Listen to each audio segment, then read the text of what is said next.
Now we move on to the extraction of metals with low reactivity. With low reactivity. So the metals at the bottom of the reactivity series like gold, silver and platinum, they are less reactive. They are less reactive. Okay, as we saw.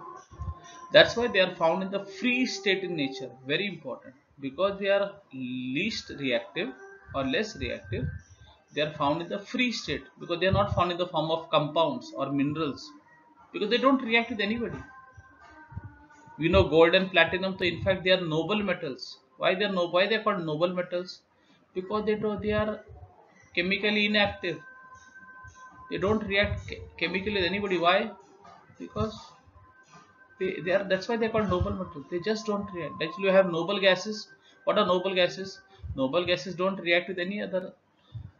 They don't react with anybody. That's why they're called noble gases or inert gases. So also you have noble metal. Okay. So these are found in the free state in nature. Okay. They generally found in free state, in the pure state, in the single state. Okay. They're not found in the form of. They're generally not found in the form of compounds. Rarely you'll find them. The reserves of copper in the free state are very few, very few. Presently, copper is found mainly in the form of cuprous sulfide. In the form of cuprous sulfide. Now, copper, how is copper obtained? Okay, this is an example you learned. You have to learn for extraction of metals low reactivity. Copper is obtained from the cuprous sulfide ore by just heating in what air. So when the cuprous sulfide is heated in air, it reacts with oxygen to give you cuprous oxide. Cuprous oxide, and this cuprous oxide will again react with cuprous sulfide to give you copper. Okay, so with these two reactions, you got your copper. So your copper is extracted. So this extraction of copper is an example of extraction of a metal with low reactivity, because copper also is one of the least reactive metals. Though it is not a noble metal, only gold and platinum are noble metals, but otherwise also silver and copper are least reactive. They come in the least reactivity. I hope it is clear till here. Okay, let's continue. So with this we finish what you call the second stage, no? Second stage of how the metal is isolated from the concentrated ore. Matlab the metal is removed from its oxide or whatever, no? So generally it is removed from the oxide. It is extracted from its oxide. Okay. So now we have obtained the metal.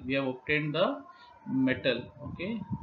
Now as I told you, this metal which is obtained, no, like for example here we saw copper. Can you see the laser pointer here? We got the copper. Now this copper may not be 100% pure. It will be around 99% pure. 99% pure. And now we have to go to the third step of metallurgy. Okay, we saw there are three steps in metallurgy. No? What is the first step? The concentration of the ore, where you remove the impurity. Second step, thus what is that? Isolating the metal from the concentrated ore. And what is the third step? Now we learn about the refining of metals.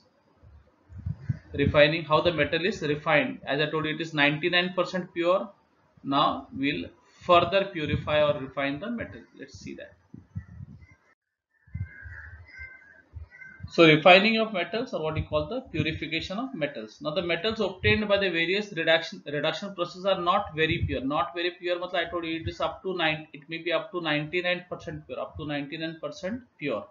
They still contain some impurity. There is still some impurity. Okay, even after doing concentration or whatever, no, reduction and all that, there will be still some impurity which have to be removed in order to get the metal in the pure form. No, when you sell in the market, people like to buy pure metal, not with the kachra impurities and all.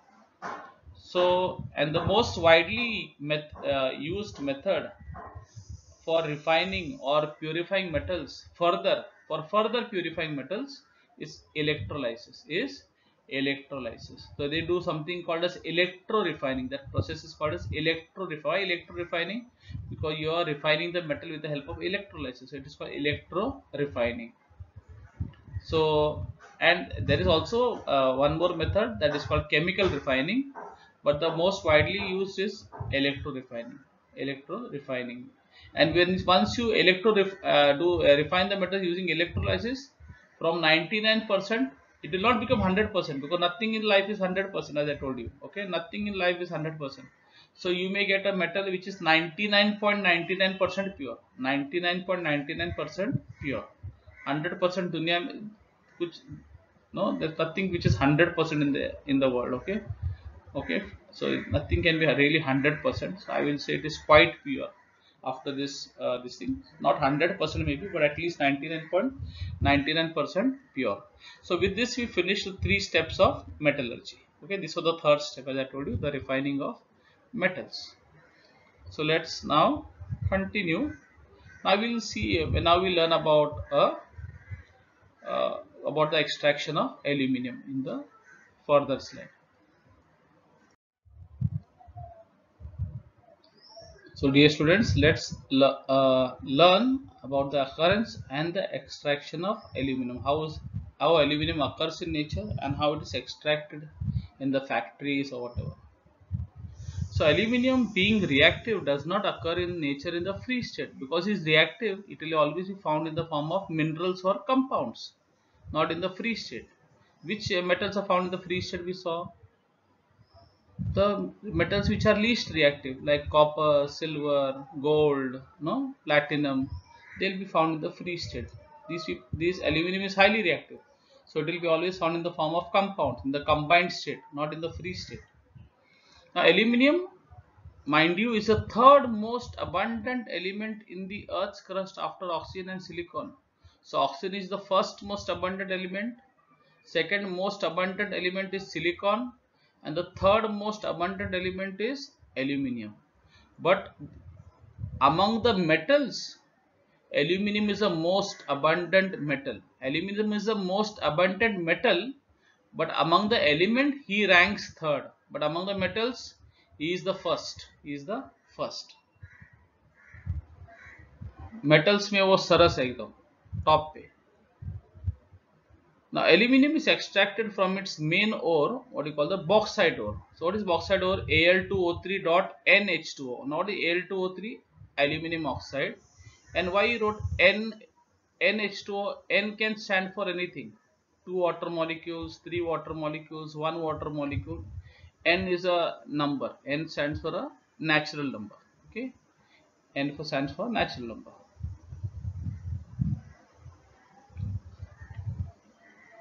Now bauxite contains 30 to 70% of aluminum oxide, and the remaining part of this bauxite ore is gangue. Gangue means kachra. Impurities like what? Iron oxide, Fe2O3, what you call ferric oxide. Then you have silica, that is silicon dioxide, that is SiO2. Okay, the other name for silica is silicon dioxide, and titanium oxide. Titanium oxide is very less impurity, but the main impurity is iron oxide. Remember, iron oxide and silicon dioxide, that is silica or sand. Silica, other name for silica is sand. Okay, reti, no, what you see on the Juhu beach, no, on the beaches. Now there are 2 steps in the extraction of aluminum, namely concentration of bauxite ore and electrolytic reduction of alumina. So first step is to concentrate the bauxite ore. Okay, what is concentration? We saw concentration is the removal of impurities, removal of impurities, and then we do electrolytic reduction of alumina. So these are the 2 steps, main steps. Separation of these impurities is done by leaching process using either Bayer's method or Hall's method. Okay, so you can either use Bayer's method or Hall's method, whichever is whichever you are, that particular company or factory may use any of these methods for concentrating aluminum ore, either the Bayer's method or the Hall-Hérold's method.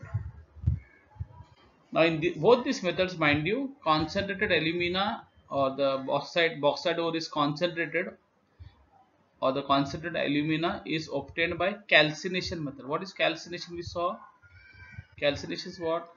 When you heat the ore in a limited supply of air,